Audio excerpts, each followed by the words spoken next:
Hello everyone, मैं हूं विकास और आप सभी का स्वागत है आपके अपने ही प्यारे से चैनल विकासपुरम। तो हम लोग ये बात तो जानते हैं कि रुर्दू अपरिमेय संख्या है और उसी बात को हम लोग आज यहाँ पर साबित करना सीखेंगे। अगर एगो आप रुर्दू को साबित करना सीख गए तो उसी आधार पर आप रूट 3 को भी साबित कर लीजिएगा, रूट 5 को भी और रूट 7 को भी। तो आपके जानकारी के लिए बता दूं कि बोर्ड के एग्जाम में हर एक साल ये क्वेश्चन रहता है साबित करने वाला। किसी अपरिमेय संख्या के दे देगा, आपको बोलेगा इसको साबित करके बताओ। तो अब सवाल है कि कितने नंबर में आएगा ये सवाल। तो 2 नंबर में हमेशा पूछा जाता है। अगर आपसे कोई कहता है कि 3 नंबर में, 4 नंबर में, 5 नंबर में, तो वो बात गलत है। तो चलिए, जैसा कि आप लोगों ने थंबनेल में देखा होगा कि अगर आप वीडियो को लास्ट तक देखते हैं तो आपको सारी चीज़ें हर हाल में समझ आएगी, इसमें कोई शक वाली बात नहीं है। साथ ही साथ आप इस वीडियो को लाइक करके भी जाइएगा और चैनल को सब्सक्राइब करके भी जाइएगा, क्योंकि हम लोग इसको आज डिटेल में देखने वाले हैं। तो अब जरा बोर्ड पर देखिए, बोर्ड पर देखिए कि किसी भी चीज को साबित करने के या प्रूव करने के 2 तरीके होते हैं। गणित में 2 तरीके होते हैं। एक होता है डायरेक्ट मेथड यानी कि सीधा सीधा तरीका। एक होता है इनडायरेक्ट मेथड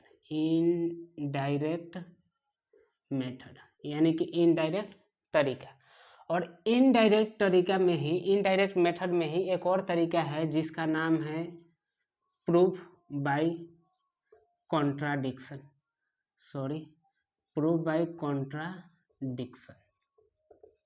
हिंदी में इसको हम लोग बोलते हैं विरोधाभास द्वारा साबित करना।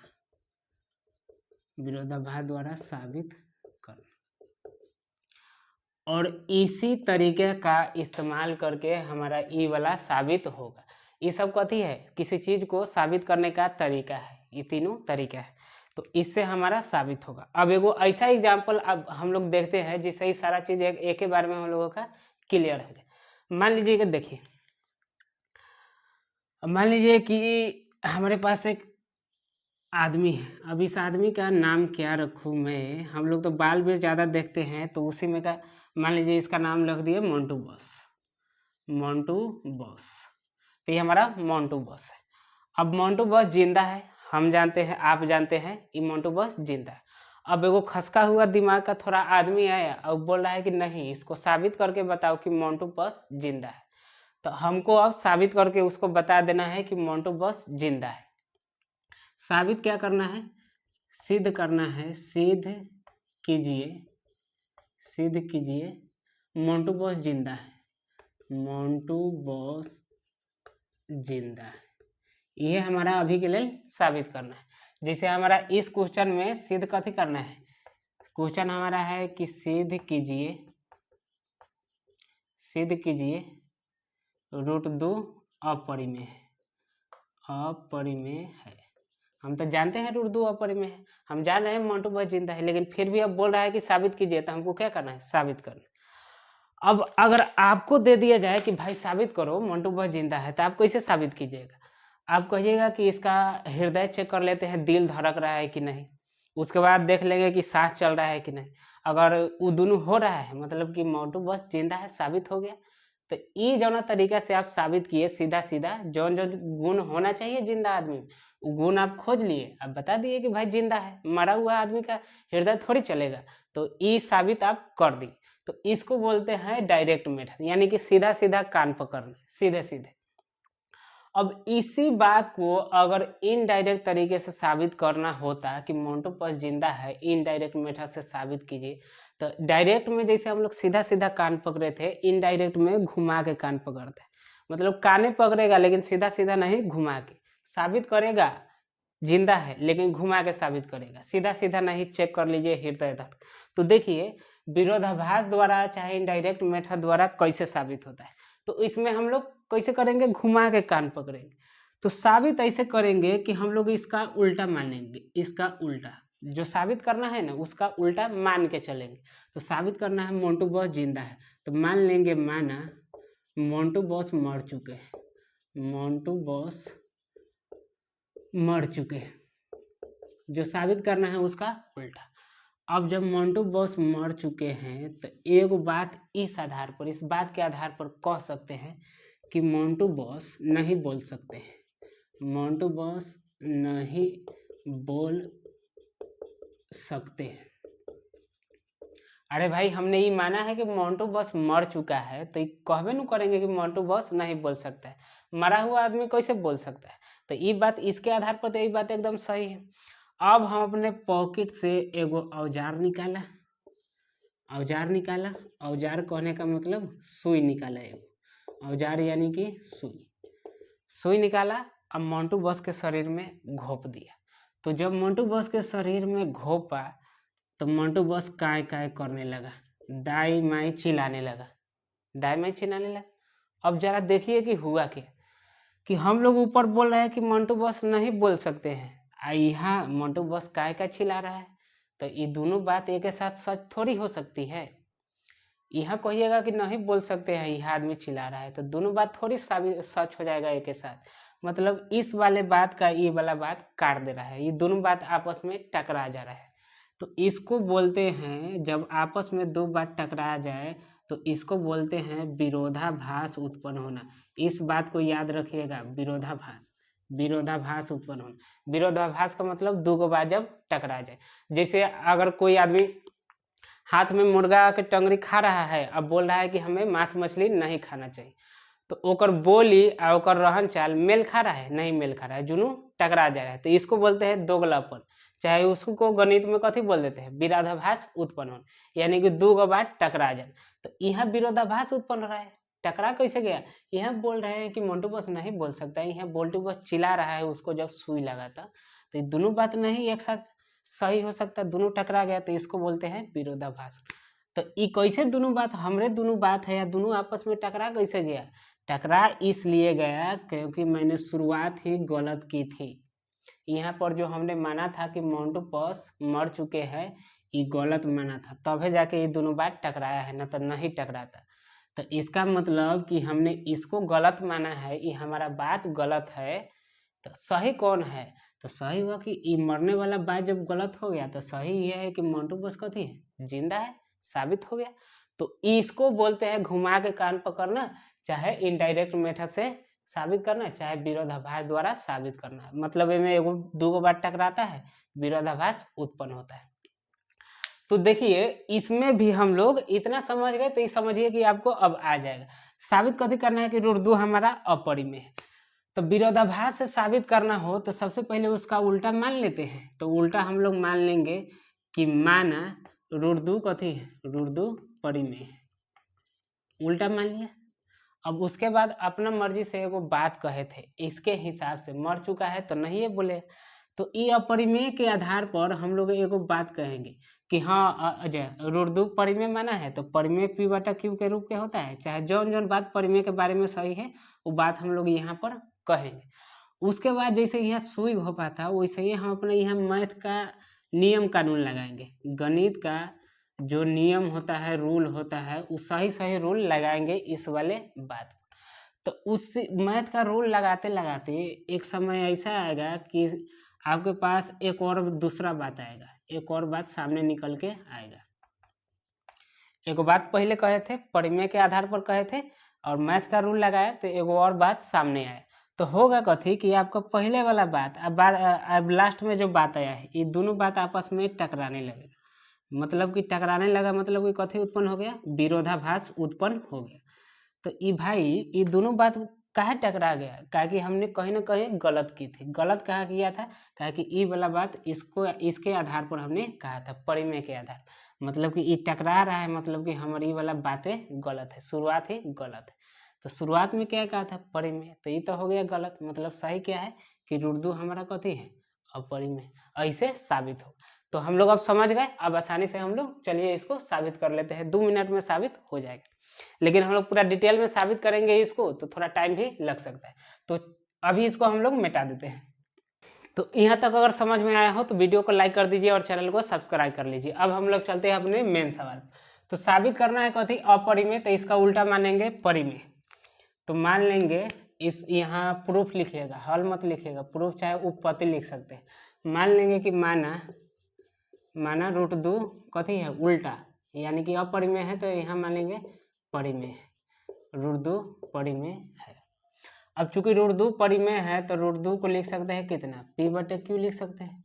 जैसे हमारे पास कोई संख्या है, मान लीजिए 12/18 है, तो ये परिमेय है तो इसको कितना लिख सकते हैं, p/q तो लिख ही सकते हैं, p/q क्या कि परिमेय संख्या p/q के रूप में रहता है। अब मान लीजिए ये अगर ये कटने वाला है, कितना से कट जाएगा, ये दोनों के दोनों कितना से कट जाएगा, 6 से। 6 से दोनों बड़ा कट रहा है तो ये 6 को बोलेंगे उभयनिष्ठ गुणनखंड। उभयनिष्ठ गुणनखंड यानी कि दोनों से कट जाएगा। उभयनिष्ठ गुणनखंड ऐसा संख्या रहता है जिससे यहू में भाग लगेगा यहू, तो 6 हमारा है उभयनिष्ठ गुणनखंड। तो उभयनिष्ठ गुणनखंड को काट दे, यानी 6 से दोनों बड़ा के काट दे, जैसे यही में 6 है, 6 गुना 2, 18 को कितना लिख सकते हैं, 6 गुना 3। तो ये उभयनिष्ठ गुणनखंड है, दोनों में है, दोनों को काट दिया तो कितना आ जाएगा, 2/3। पहले था 12/18, अब आ गया 2/3। तो इसको कितना लिख सकते हैं, m/n लिख सकते हैं। इसको p/q, इसको m/n काहे लिखे, अब इसको भी लिख सकते थे m/n, इसको भी लिख सकते हैं p/q, वो आपके ऊपर है। ये परिभाषा में बोल दिया गया कि परिमेय संख्या p/q के रूप में, तो यह बात जरूरी नहीं है, वो m/n के रूप में भी हो सकता है, a/b के रूप में भी हो सकता है। हमने ये पहचान के लिए यहाँ अलग यूज किया, यहाँ अलग का है कि यहाँ अलग अलग संख्या था, यहाँ अलग अलग। तो काटने से पहले p/q हुआ, काटने के बाद बदल गया संख्या था m/n। तो यहाँ p/q में रूट 2 को मान लिया p/q। अब मान लीजिए p या q कटने वाला है तो काट कोट देते हैं, यहाँ लिख देते हैं। अभी तो संख्या नहीं है कि काटे, तो लिख देते हैं कि उभयनिष्ठ गुणनखंडों को काटने पर, उभयनिष्ठ गुणनखंडों को काटने पर, इसका मतलब कथी, अगर कुछ कटने वाला है तो उसे काट देते हैं। तो काट देंगे तो रूट 2 बराबर कितना ही बदल जाएगा, काटने के बाद बदल जाता है, तब मान लिए हो गया m/n। तो पहले ऐसा था, अब हो गया ऐसा। अब पूछा जाए कि दोनों में कितना से भाग लगेगा, दोनों में लगना चाहिए, तो कुछों से नहीं, एक से लग जाएगा। तो एक से छोड़ के दूसर कोनो से में भाग अब नहीं लगे, यानी एक एक उभयनिष्ठ गुणनखंड है कथी, एक। जैसे पहले उभयनिष्ठ गुणनखंड था 6, अब एक उभयनिष्ठ गुणनखंड कथी है, एक, मतलब एक के छोड़ के दूसरा कोनो से भाग नहीं लगे। तो अब m/n हो गया सारा चीज काटला के बाद में। तो एक बात हम लिख सकते हैं कि यहाँ m और n का एक के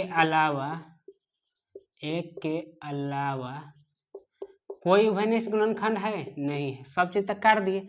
m और n का एक के अलावा कोई उभयनिष्ठ गुणनखंड नहीं है, उभयनिष्ठ गुणनखंड नहीं है, उभयनिष्ठ गुणनखंड नहीं है, ये बात लिख दी। अब यह बात मेन है, ये पहला बात हमारा हुआ, आगे जाके यही से एक और बात टकरा जाए। अब जरा देखिए, अब हम लोग जैसे सुई घोपे थे, यहाँ पर नियम कानून लगाते, अगर ये दोनों का बराबर है तो अगर स्क्वायर कर दे तो बराबर ना रहेगा। देखिए ये 4 है, उधरो 4 है, बराबर है, तो स्क्वायर कर दिए तो ये तो बराबर रहेगा, ये होगा 16, ये होगा 16। तो हम लोग इसका स्क्वायर करते हैं, तो इसका स्क्वायर करेंगे तो हो जाएगा कितना, रूट 2 का स्क्वायर बराबर m/n का स्क्वायर, तो ये हो जाएगा 2, ये हो जाएगा m² बटा में n स्क्वायर। अब 2 को बटा में लाइए, n स्क्वायर को इधर भेजिए, 2 को लाइए बटा में, तो n² बराबर ये गया इधर, ये जाएगा बटा में, यानी कि m² बटा में हो जाएगा 2। अब जरा देखिए इसका मतलब क्या है, इसको समीकरण 1 मान लेते हैं।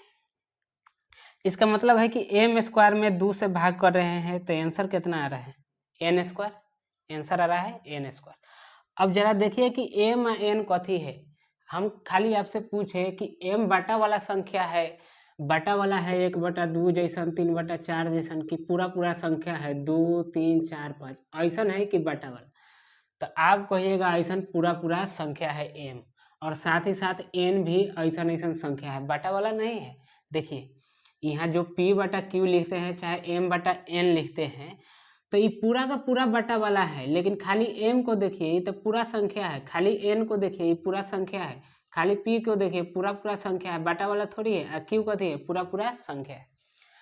तो अगर n हमारा पूरा संख्या है तो n का स्क्वायर करेंगे तो वह तो पूरा संख्या होगा, तो ये हमारा पूरा संख्या है।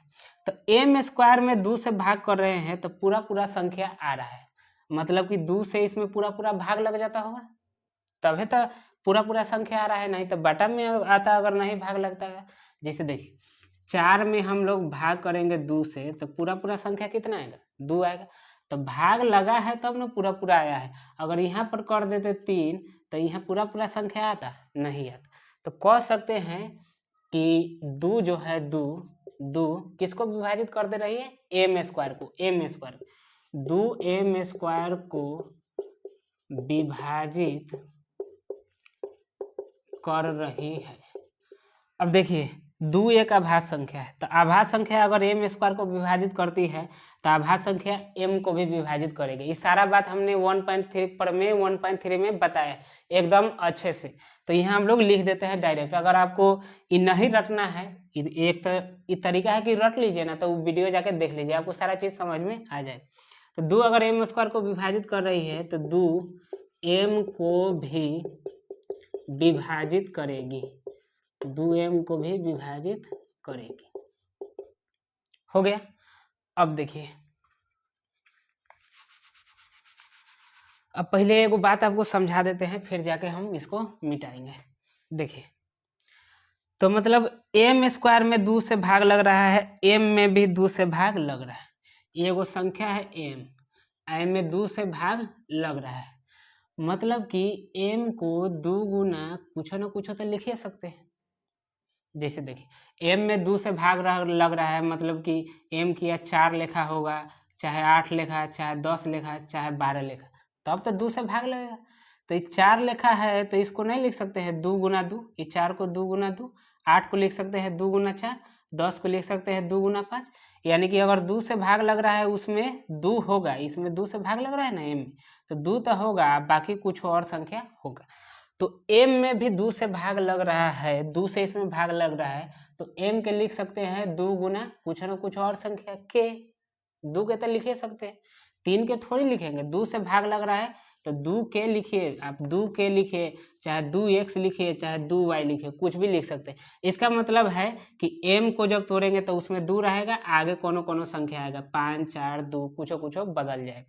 तो m को हम लोग कितना लिख सकते हैं, 2 को लिख सकते हैं। तो अब हम लोग मिटा लेते हैं।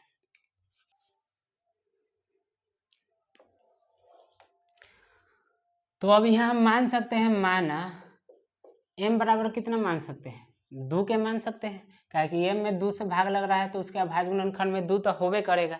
अब देखिए m को मान लिए 2 के। अब देखिए समीकरण 1 में रख देंगे m के जगह कथी 2 के, तो समीकरण 1 हमारा है n स्क्वायर बराबर m स्क्वायर बटा 2, ये ना समीकरण 1 है, उसको लिख दी। अब देखिए n स्क्वायर बराबर m के जगह रख देंगे 2 के, तो m के जगह रख दिए 2 के, स्क्वायर है तो स्क्वायर दे दीजिए, बटा में 2 है तो 2, तो n स्क्वायर बराबर, इसको तोड़िएगा तो कितना हो जाएगा 4 के स्क्वायर बटा में 2, 2 से इसको काट दिए, तो n स्क्वायर बराबर के स्क्वायर, 2 है तो 2 के स्क्वायर। अब देखिए अब के स्क्वायर बराबर कितने लिख सकते हैं, 2 इधर जाएगा तो गुना में है 2 तो बटा में हो जाएगा n स्क्वायर बटा में हो जाएगा 2। अब देखिए जब m को हम लोग लिखे हैं 2 के, m को लिखे हैं 2 के, तो ये के बटा वाला संख्या है कि पूरा पूरा संख्या है, पूरा पूरा संख्या है। जैसे 10 में 2 से भाग लग जाएगा तो 2 गुना कितना होगा 5 होगा, तो ये 2 है, ये कथी है के है, तो पूरा पूरा संख्या है, यानी कि के हमारा पूरा पूरा संख्या है। तो के स्क्वायर भी पूरा पूरा संख्या होगा, तो ये पूरा पूरा संख्या है, इसका मतलब n स्क्वायर में 2 से भाग रहे हैं तो पूरा पूरा संख्या आ रहा है भाग देने पर, इसका मतलब कि 2 से पूरा पूरा भाग लगता होगा किस में, n स्क्वायर, जैसे पहले m स्क्वायर में लगा था। तो लिख सकते हैं 2 n स्क्वायर को विभाजित कर रहा है, विभाजित कर रहा है, तो इसलिए 2 कथी है अभाज्य है, तो n स्क्वायर को करेगा तो n को भी, इसलिए 2 n को भी विभाजित करेगा, n को भी विभाजित करेगा। अब एगो बात देखिए कि ये 2 n को विभाजित कर रहा है और m को भी विभाजित कर रहा है, दोनों को विभाजित कर रहा है। सॉरी, चलिए यहाँ देखिए मोबाइल में गड़बड़ी हो गया था। देखिए 2 m को भी विभाजित कर रहा है और 2 n को भी विभाजित कर रहा है, यानी कि 2 m और n दोनों को विभाजित कर रहा है। यहाँ m के आई है n के, तो यहाँ लिख सकते हैं कि 2 m और n दोनों को विभाजित कर रहा है, दोनों को विभाजित कर रहा है। तो यहाँ तक गड़बड़े बात आ गया भाई, m 2 जो है दोनों को विभाजित कर रहा है, m n दोनों को, जबकि हमने यहाँ एक बात कहा था कि m और n का एक के अलावा कोई भनिष्ठ गुणनखंड नहीं है। मतलब कि सारा काट कूट दिए तो m और n में एक के छोड़ के दूसरा कौनों से भाग नहीं लगेगा, किस में, m और n में। जबकि यहाँ आ रहा है कि m और n में किससे भाग लग जा रहा है, 2 से। तो ई वाला बात है, वाला बात है, टकरा गया भाई। यहाँ कह रहे हैं कि खाली एक से लगेगा, यहाँ लग गया 2 से, तो हमारा ई वाला बात ई वाला टकरा गया। तो इसको कथी बोल सकते हैं कि इससे, इस कथन से, हाई वाला कथन से, इस कथन से विरोधाभास उत्पन्न हो रहा है, विरोधाभास उत्पन्न हो रहा है, दोनों बार टकरा गया, मतलब विरोधाभास उत्पन्न हो रहा है। तो ये भाई दोनों बार टकराया है, कहा कि हमने गलत शुरू किया है। शुरू किससे किया है, ये वाला बात मानकर शुरू किया है, यहीं से गलत हुआ है कि रुर्दू हमारा परिमेय है। तो कह देंगे इसलिए हमारा मानना गलत है भाई कि रुर्दू परिमेय है, मतलब कि रुर्दू कथी होगा, अपरिमेय। अतः हमारा मानना गलत है कि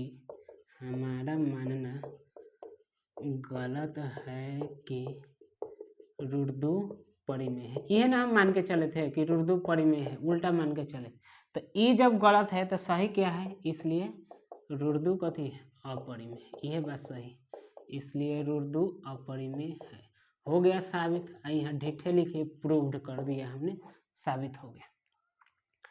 तो उम्मीद है कि आपको समझ में आया होगा, जरूर आया होगा। तो वीडियो को लाइक कर दीजिए और चैनल को सब्सक्राइब कर लीजिए। ये हमारा एनसीईआरटी का एग्जाम्पल नंबर कितना होता है, एनसीईआरटी का एग्जाम्पल नहीं, प्रमेय 1.4 लिखा हुआ है, उदाहरण एग्जाम्पल नंबर 9 से पीछे। अब हम लोग देखेंगे एग्जाम्पल नंबर 9, यानी कि रुर्दू को साबित करना देखेंगे।